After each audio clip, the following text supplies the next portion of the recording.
How's everybody doing? It's Brother Chad. I'm going to make a second attempt at making this video. I did a fine job the first time. I just forgot something I wanted to show you that was important, so I'm going to try again. Santa Cruz yesterday. Dramatic new video tonight showing before and after the wharf there collapsed into the ocean. And a witness just 20 yards away recounts the moments when several massive waves slammed into the pilings, sending the end of the wharf and 3 people into the water. Oh, hell no. No. Dramatic video showing the moments the Santa Cruz wharf gets hit by a wave, cracking some of the pilings. Oh. Run. Before another one takes it out. Oh no, dude, this might go. And sure enough, it did. The man filming Santa Cruz local Michael Brantley. It happened really fast. Brantley and his 14-year-old son were fishing just yards from where the collapse happened. He noticed the wharf swaying with each passing wave and began recording on his phone. Moments later, the unthinkable happened. Sounded like trees cracking and falling in a storm, a thunderous like. And when we look back, it was just nothing. The city of Santa Cruz confirmed Tuesday morning about 150 feet of the wharf. Here with Israeli News Live, and gosh, so much is going on in the world, and we, of course, been really backed up, taking care of personal matters, and also having to travel back down to Florida once again. Hopefully that's all going to come to an end before long.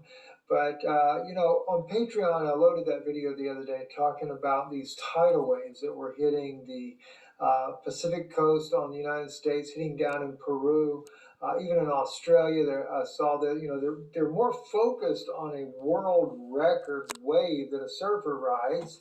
Well, there's a lot to be said about that. Guy's crazy enough to ride that big of a wave. I think it's like 90 foot tall.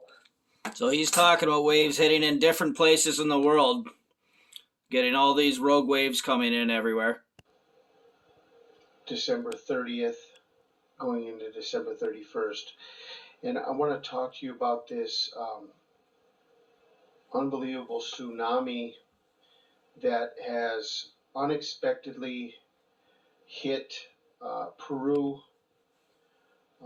Chile, other parts of the South American coast, so they don't really know what has caused this.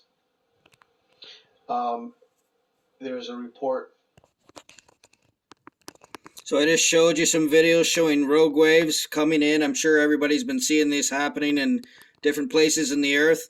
So what struck me odd, what I was noticing, was that I'm not seeing like hurricane winds or strong winds or any reason for all of a sudden there to be just several big waves in a row coming in different places in the earth. So instantly I got in the spirit about a week or two ago, and I should have made this a week or so ago. I got in the spirit, the scripture about the earth reeling to and fro like a drunkard, and that's all I got.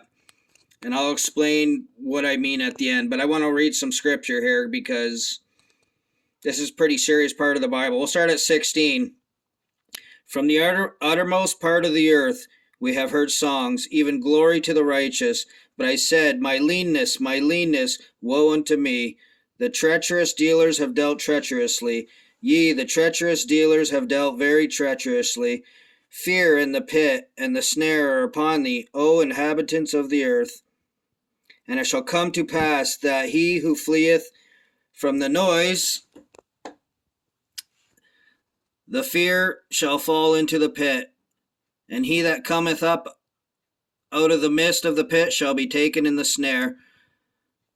For the windows from on high are open, and the foundation of the earth do shake. The earth is utterly broken down, the earth is clean dissolved, the earth is moved exceedingly. The earth shall reel to and fro like a drunkard, and shall be removed like a cottage. And the transgression thereof shall be heavy upon it, and it shall fall, and not rise again. And it shall come to pass in that day that the Lord shall punish the host of the high ones that are on high, and the kings of the earth upon the earth. And they shall be gathered together as prisoners are gathered in the pit, and they shall be shut up in the prison. And after many days shall they be visited. Then the moon shall be confounded, and the sun ashamed, when the Lord of hosts shall reign in Mount Zion and in Jerusalem, and before the ancients gloriously. So this is some powerful scripture right here. Like, we're talking some end time stuff, like deep into it. And, those of us waiting to be avenged, it's talking about the kings and the high people of the earth. It sounds like it's time for them to regret their decisions on the way they've been treating those beneath them in this world. So I wanted to explain more of why I got the scripture. Just going to show you on this coffee cup here. So if you still think we're living on a globe and we're spinning, this might be harder for you to understand. Of course, it could still work for you, but just say this coffee cup was a flat earth and it's missing the dome on top, and it has no coffee in it, but say it did. So what would happen if this coffee cup was the earth and it just started reeling to and fro like a drunkard, back and forth? You guys understand why I got this in the spirit?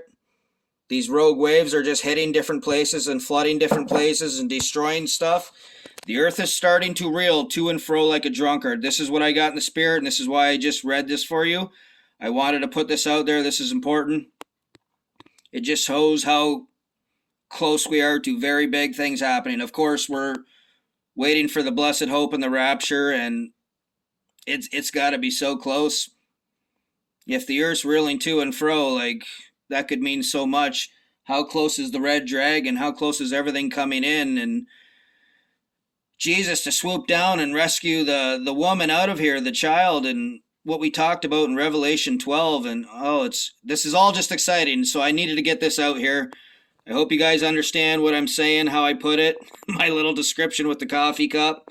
Just picture the earth, if you can understand it being flat, and it's tilting back and forth. It's reeling to and fro like a drunkard. That's why we're seeing these big waves from nowhere with no wind pushing them, hitting coastlines everywhere. And I needed to share this. This is important. Anyways, I'm going to stop this one here. I love you guys. Take care.